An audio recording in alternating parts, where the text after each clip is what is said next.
So it's my very first time at DevOps Days Amsterdam. So a big thank you to the organizers who are doing a great thing today. Lots of energy, and I really get the excitement from them. So let's give them a round of applause. Thank you. Right, so today I'm going to be talking about OpenTelemetry and what my year looked like in terms of contributing to this open source project. A bit about myself. So I'm Diana Todea. I'm a developer advocate at a company called Aircall.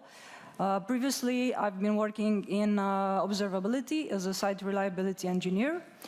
So all, let's say, the experience comes from that background. The talk is already published, so you can already download the slides from my GitHub repo.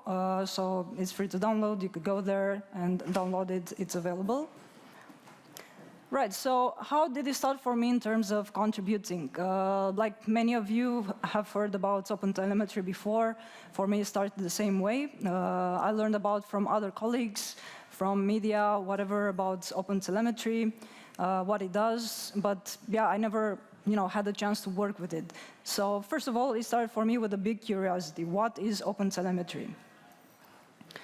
So for those who know a bit about OpenTelemetry or don't, OpenTelemetry is a framework and toolkit that aims to, as a main purpose, as a main objective, to provide easy instrumentation of applications and systems. And how it does that? Through generation, export, and collection of log traces and metrics.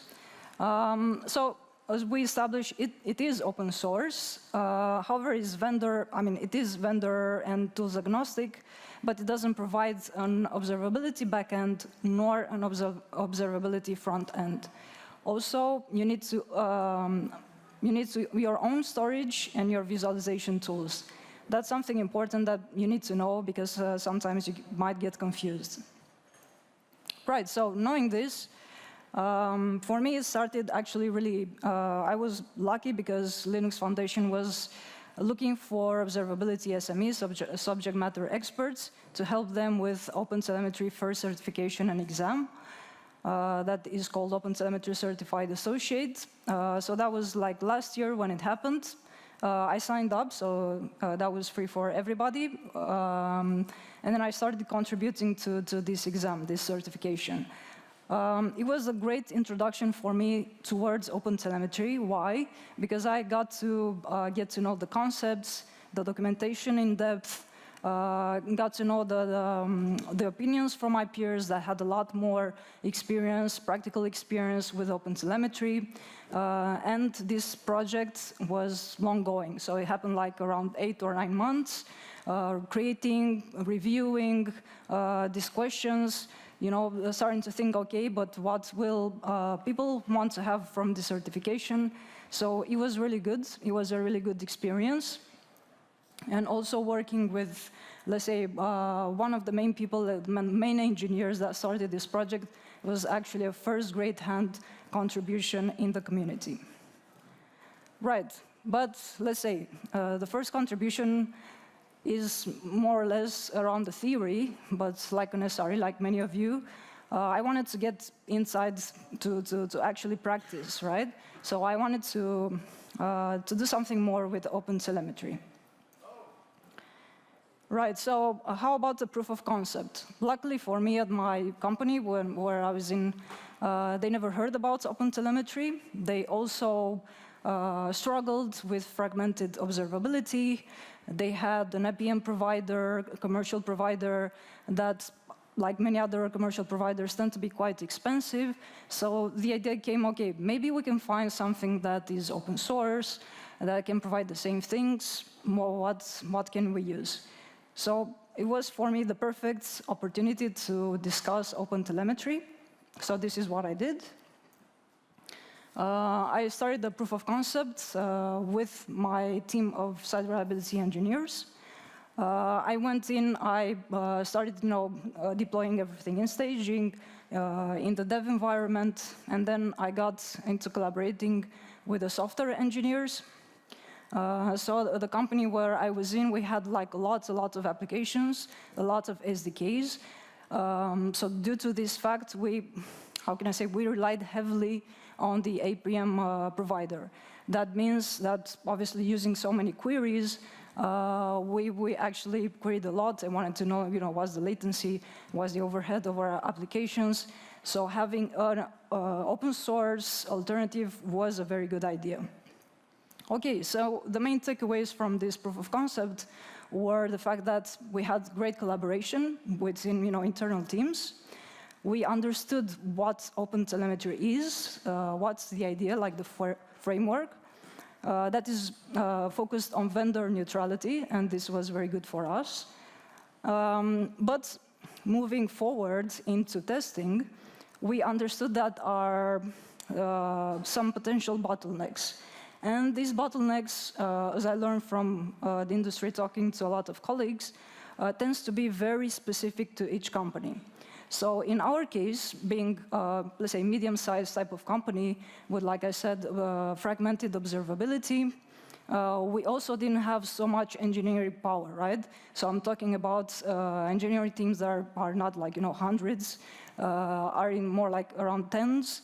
And we dealt with a lot of priorities, putting out a lot of fires, a lot of SREs that had a lot of things to do.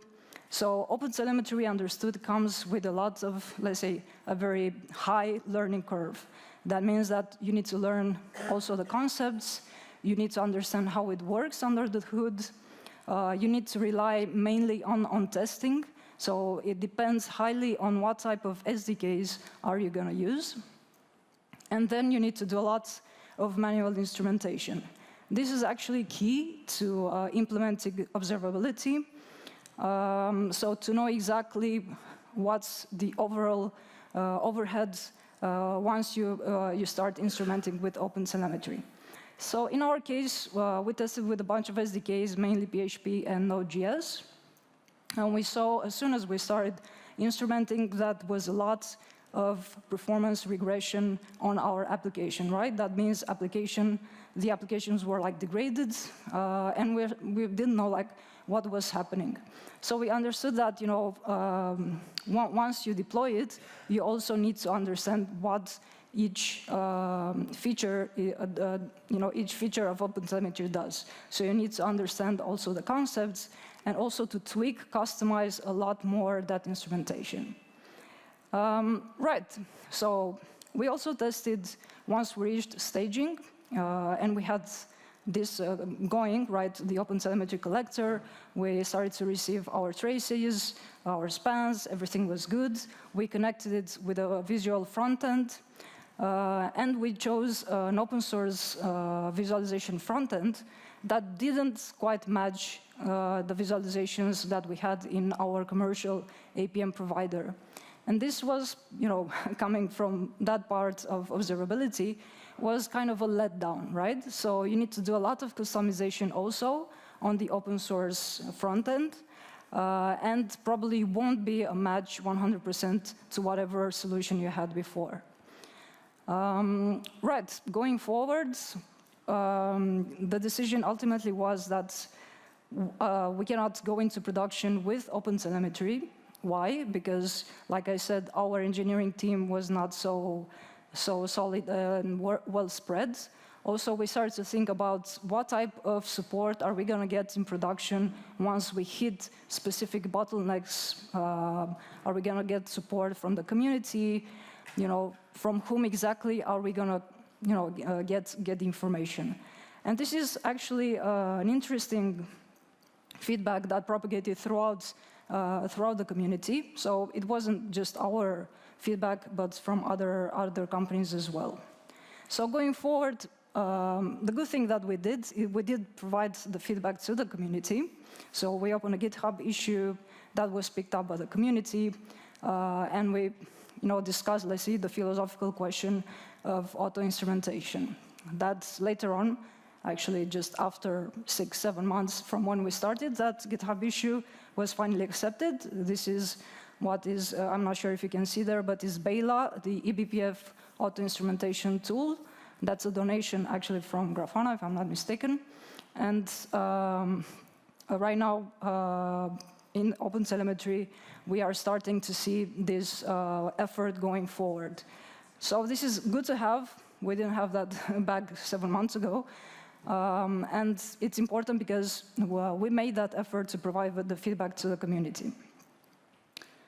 Like many of SREs or DevOps engineers, I took it very personal that I didn't implement OpenTelemetry in production. Yeah, don't do that, don't take it personal. And also, it's not, something that you need to despair of. It's a very important lesson, like for any POC, for any type of technology. And also, you can move forward with other type of contributions. In my case, it was helping the localization project, so the localization means translating documents into different languages.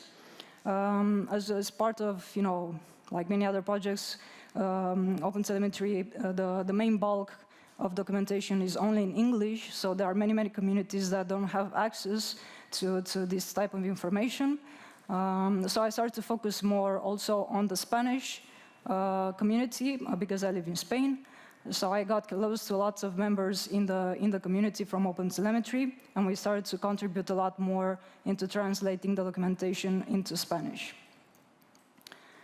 Also, for me, it was very interesting that I understood what's the process for contributing to open source projects, and also for OpenTelemetry is the idea of paying it forward. So if you're going to help other people, obviously at some point you're going to receive that help back. For me, I took it as a mantra. So I also started talking a lot more with local communities, going to more meetups, local meetups, trying to understand, okay, what are they doing there? For example, this is our second meetup in Valencia, where we discussed a bunch of issues. We didn't eat paella, but probably the next time we will do so. And anyway, if you are a Spanish speaker and you want to join, please do so. I'm not talking only about Spanish. You can join many other, localization, projects that we currently have. And the community is very important. So the contributions can spread around, not just by writing code or translating documents, but also by coming to events. And this was a fundamental part of the contributor feedback that was provided to OpenTelemetry, meaning that there were a lot of contributors that said they need physical meetups, right? They need to speak with other peers. They need to discuss, like we are doing it right now at conferences or events. And this is a very good way of promoting, but also discussing the pain points in a project. So for me, one way is to come to this type of events, sharing what I learned so far, and also, understanding a bit more from the audience. Another thing is important. You can also diversify your contributions. So not only through code or non-code type of contributions, but you can also write. You can start publishing whatever you find out, your proof of concept or your ideas. You can share, on many other social media. This is very good for your colleagues or your peers to start finding out about projects like this. So for me, OpenTelemetry came more like a curiosity, and it developed into something more than that. It developed more like into an understanding of community, something that I never had before. I also didn't contribute to any open source projects before, and it kind of opened up a bit, the spectrum. Made me understand, okay, besides OpenTelemetry, maybe, there are other open source projects that I can contribute to. So that's something that I have on my agenda. And like I said, try to diversify these contributions. So don't think just in terms of, okay, I'm going to write a bunch of code, or okay, I'm going to start, translating something. But you could do many other things around your contributions. You can also provide your developer feedback, your contributor feedback, and you could start prioritizing, like I said, the local communities. And you can find a lot more interesting, let's say, news from the local communities. And yeah, not least, we need your contributions. So at the moment, if you are, let's say, a software engineer, or just in general, you want to help out, you can check a bunch of channels, CNCF channels about OpenTelemetry. Also, the BPF one about auto-instrumentation is a very cool one. And these are a couple of resources that I put for you. And yeah, thank you very much. Right now, it's just, if you have any questions, please let me know.